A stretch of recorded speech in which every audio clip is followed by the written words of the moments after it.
사실은 동료병 빼고는 다 저는 톱스타가 아니에요. 다 한철이잖아. 뭐 오래 갈 수 있을 것 같아? 여기다 야란이네.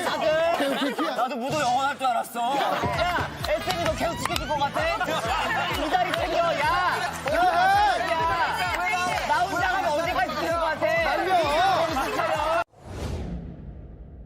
얼마 전 SM의 몰락을 미리 예언했던 연예계의 예언자로 통하는 황광희에 대해 알아보겠습니다. 1988년 8월 25일생, 34세, 173.6cm, 53kg, A형, 개신교. 2010년 1월 15일 제국의 아이들 데뷔. 제국의 아이들 시절 활발한 대외 활동으로 리더로 오해하는 경우가 많지만 리더가 아니라고 합니다. 2017년 1월 스타 제국과 계약이 만료된 후 2017년 2월 7일부로 스타 제국을 떠나 본부 ENT로 이적했죠.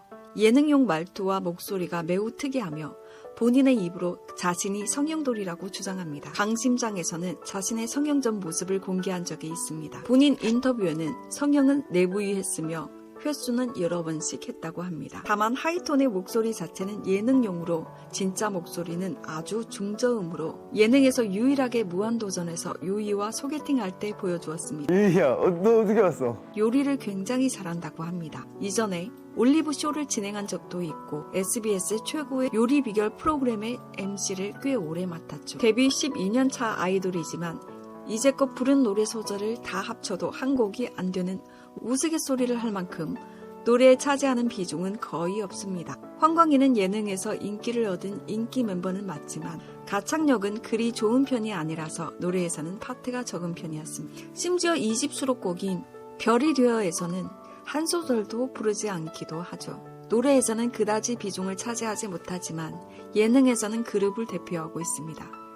비결이 있습니까? 이렇게 쉬지 않고 일하는? 아직 잘 되지 않았기 때문에 열심히 해야 돼요.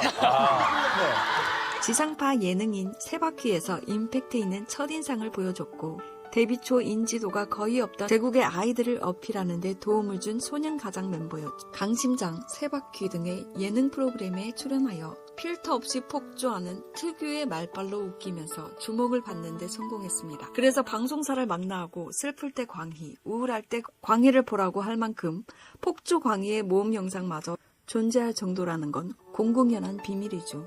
군대에서 제대 후 무한도전의 종영 소식을 들으며 내리막을 타는 듯 했으나 제대 이후에 전보다 더 잘나가는 인생의 황금기를 맞이하고 있죠. 한동안 소처럼 일하면서 지냈지만 유재석이 너무 조급해할 것 없다며 조언하여 자신에게 잘 맞는 방송에만 출연하도록 방송 수를 줄였다고 밝혔습니다. 개인적인 사생활이나 인성 문제로 인한 사건 사고는 전혀 없다고 알려져 있습니다. 비록 예능에서 호불호 갈리는 캐릭터 컨셉과 무한도전 멤버로서의 능력 부족으로 인해 대중들에게 비판을 받은 적은 많지만 그와 별개로 행실에서 좋은 평가를 받고 있는 걸 보면 자기 관리는 정말 철저하게 하는 듯합니다. 최근 넷플릭스 드라마 더 글로리 6화에 특별 출연하였습니다. 예언자 황광희. 그는 클럽 버닝썬 폭행 사건으로 뜬금없이 동료 연예인에 대한 통찰력이 높다는 밈이 뜨기 시작했습니다.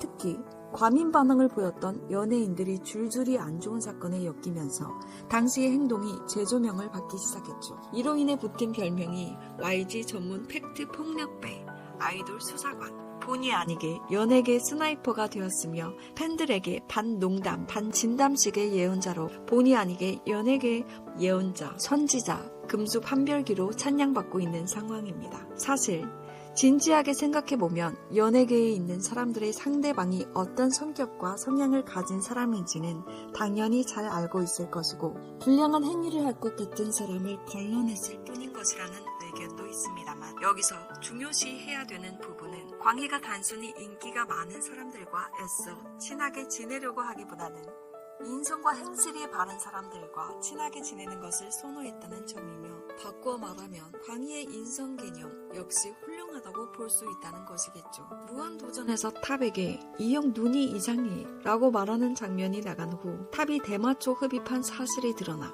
이 짤이 재평가받기도 했습니다.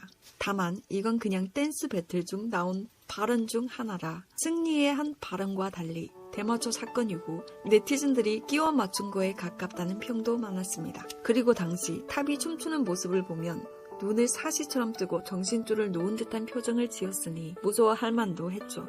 여담으로 그땐 다른 빅뱅 멤버들도 놀라 탑을 피했고 앉아서 이를 지켜보던 박명수와 정준하도 탑의 얼굴을 보고 기겁하기도 했으니까요. 가로 채널에선 승리에게 장사하느라 정신 나간 줄 알았더니 라고 농담처럼 던졌는데 이후 버닝썬 사건이 터져버리죠. 정준영 또한 클럽 버닝썬 사건에 연관되어 있다는 사실이 알려졌는데 라디오 스타에서 정준영이 놀자고 했을 때 걔랑 술을 마시면 무슨 문제 일어날 것 같아서 무한도전에 피해가 갈까봐 가지 않았다고 밝힌 적이 있는데 이 부분에 대해선 정준영이 인성 쓰레기인 걸 눈치채고 저런 놈이랑 어울리다가 자기도 똑같은 놈이 될까봐 일부러 무한도전 핑계를 대며 피한 게 아니냐는 말이 많습니다.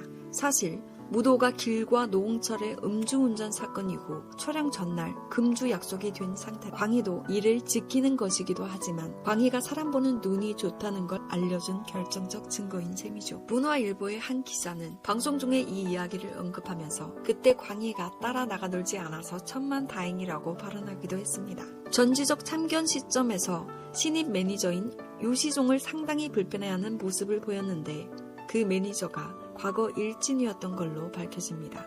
놀라운 토요일에서 자기도 무한도전이 영원할 줄 알았다며 한 방에 훅 갈 수도 있으니 조심하자는 취지로 연예인은 다 한철이니 바짝 벌자고 하면서 박나래에게 나 혼자 언제까지 지켜줄 것 같냐고 했는데 박나래 성희롱 논란이 터지기도 했죠. 의외겠지만 깝죽대는 듯한 컨셉의 방송 이미지에 비해 사생활 관련 잡음은 데뷔 이후 12년 동안 단 한 차례도 없었습니다. 승리와 승리의 지인들이 각종 범죄의 피해자로 연루된 반면 광희 본인이 주간 아이돌에서 직접 언급한 광나인 멤버 태양, 임시완, 태견은 하나같이 사생활 잡음이 하나도 없이 인성이 바르기로 유명한 사람들이라 더욱 부각이 됐습니다. 역시 끼리끼리 노는 법이라며 승리와 승리의 지인들을 디스하는 동시에 광희의 안목을 칭찬하는 사람들이 늘어났죠. 버릇없이 구는 후배들 때문에 곤란해하는 강은비를 도와준 적이 있는 데다 실제 성품도 매우 선량하고 유순하다고 하며 방송이랑은 다르게 사석에선 조용한 편이라고 합니다. 승리 그리고 정준영을 비롯한 몇몇 승리의 지인들 덕에 광희의 안목과 인성이 재평가를 받으면서 팬들은 광희가 강호동과 유재석을 따랐던 건 권력욕이 아니라 성향이 맞아서였다. 왜 강호동과 유재석이 광희를 그리 이뻐했는지 알겠다. 광희가 그런 놈들이랑 어울리지 않아서 다행이다. 사람 보는 안목이 뛰어나다. 끼리끼리 논다더니 역시 친구들도 다들 착하더라. 라는 반응을 보였습니다. 앞으로도 유쾌한 광희님의 선전을 보고 싶네요.